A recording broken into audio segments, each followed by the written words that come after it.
Hello વિદ્યાર્થી મિત્રો, સ્વાગત છે તમારું મારી આ YouTube ચેનલમાં। આજે આપણે આ વિડિયોમાં ભણવાના છીએ ધોરણ 7 વિષય ગણિત પ્રકરણ 2 અપૂર્ણાંક અને દશાંશ સંખ્યાઓ, જેમાં આપણે જોઈશું સ્વાધ્યાય 2.3 નો દાખલા નંબર 3। જો તમે મારી આ ચેનલમાં નવા હો તો સૌપ્રથમ ચેનલને સબસ્ક્રાઇબ કરી અને બેલ આઇકોનને ઓન કરી દો, જેથી તમને આવનારા વિડિયોનો લાભ મળી શકે। तो જોઈશું હવે આપણે આગળ સ્વાધ્યાય 2.3 નો દાખલા નંબર 2। નીચે આપેલ દરેક અપૂર્ણાંકનો વ્યસ્ત શોધો। અહીંયા આગળ આપણને આપેલા દરેક અપૂર્ણાંકના વ્યસ્ત શોધવાના છે। મેળવેલ વ્યસ્ત સંખ્યાનું શુદ્ધ અપૂર્ણાંક, અશુદ્ધ અપૂર્ણાંક અને પૂર્ણ સંખ્યામાં વર્ગીકરણ કરવાનું છે। તો આપેલા અપૂર્ણાંકનો શું શોધવાનો વ્યસ્ત। હવે વ્યસ્ત એટલે શું? તો જે અપૂર્ણાંક આપ્યો હોય તેમાં જે અંશ હોય છેદમાં જાય અને છેદ હોય અંશમાં આવે તેને કહેવાય વ્યસ્ત સંખ્યા।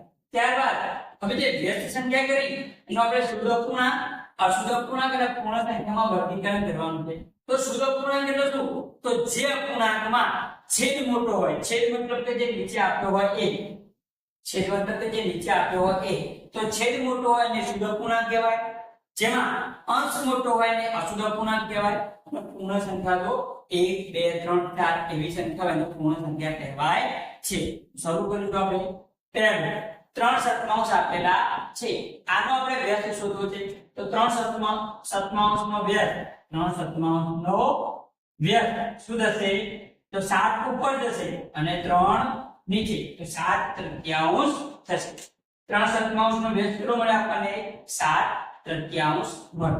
હવે આ જે સંખ્યા રહી એ કેવી છે? શુદ્ધ અપૂર્ણાંક, અશુદ્ધ અપૂર્ણાંક કે પૂર્ણ સંખ્યા? તો ઉપરનો અંશ મોટો, ઉપરનાને કહેવાય અંશ, નીચેનાને કહેવાય છેદ। ઉપરનાને શું કહીશું આપણે? અંશ, અને નીચેનાને શું કહીશું? છેદ। તો અંશ મોટો તો શું કહીશું આપણે? અશુદ્ધ અપૂર્ણાંક। તો 7 તૃતીયાંશ કયો છે? અશુદ્ધ અપૂર્ણાંક। કયો છે? અશુદ્ધ અપૂર્ણાંક। જોઈશું હવે બીજું 5 અઠમાંશ, આનો આપણે વ્યસ્ત શોધવાનો છે। તો 5 અઠમાંશનો વ્યસ્ત શું થશે? તો 8 ઉપર જશે ને 5 નીચે આવશે, છેદ અંશમાં જે અંશ છેદમાં 8 પંચમાંશ મળ્યું। હવે 8 મોટા એટલે કે અંશ મોટો છે તો આનું શું કહીશું આપણે? અશુદ્ધ અપૂર્ણાંક। કહીશું અશુદ્ધ અપૂર્ણાંકમાં આપણે આનું વર્ગીકરણ કરીશું। ત્યારબાદ જોઈશું આપણે 9 સપ્તમાંશ, તો આનો આપણે વ્યસ્ત શોધીશું। 9 સપ્તમાંશનો વ્યસ્ત શું થશે? 7 ઉપર 9 નીચે, 7 નવમાંશ। હવે આમાં મોટું કોણ છે? છેદ, છેદ મોટા હોય તો કહેવાય શુદ્ધ અપૂર્ણાંક। તો કહીશું આને શુદ્ધ અપૂર્ણાંક। બીજું શું કે આનો આપણે જવાબ લઈએ તો કેવો આવે? 0 કરતા નાનો। 7 નવમાંશ એટલે શું કહેવાય? 0 કરતા નાની સંખ્યા।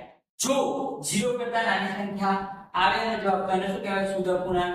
અને આમાં 7 તૃતીયાંશમાં, 8 પંચમાંશમાં આ બધામાં જવાબ કેવો આવે? 0 કરતા મોટો। કેવો આવે? 0 કરતા મોટો, તો આને શું કહેવાય? અશુદ્ધ અપૂર્ણાંક।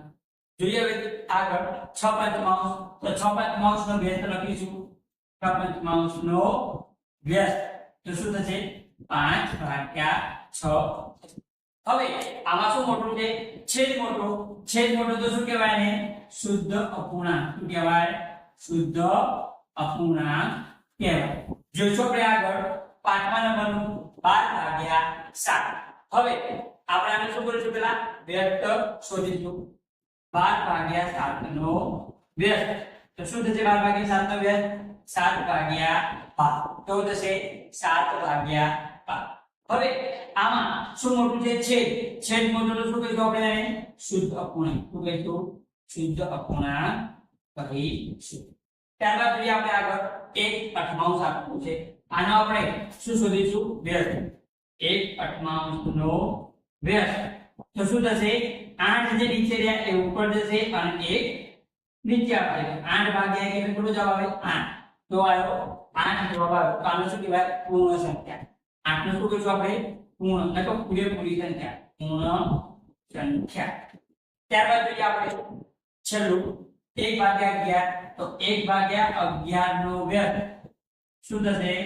11/1। 11 ને 1 વડે ભાગી જવાબ કેટલો આવે? 11। તો 11 એ કેવી સંખ્યા કહેવાય? પૂર્ણ સંખ્યા. કેવી કહેવાય તમને? પૂર્ણ સંખ્યા કહેવાશે. તો આ રીતે આપણે દાખલા નંબર 2 નું સંપૂર્ણ સોલ્યુશન જોયું.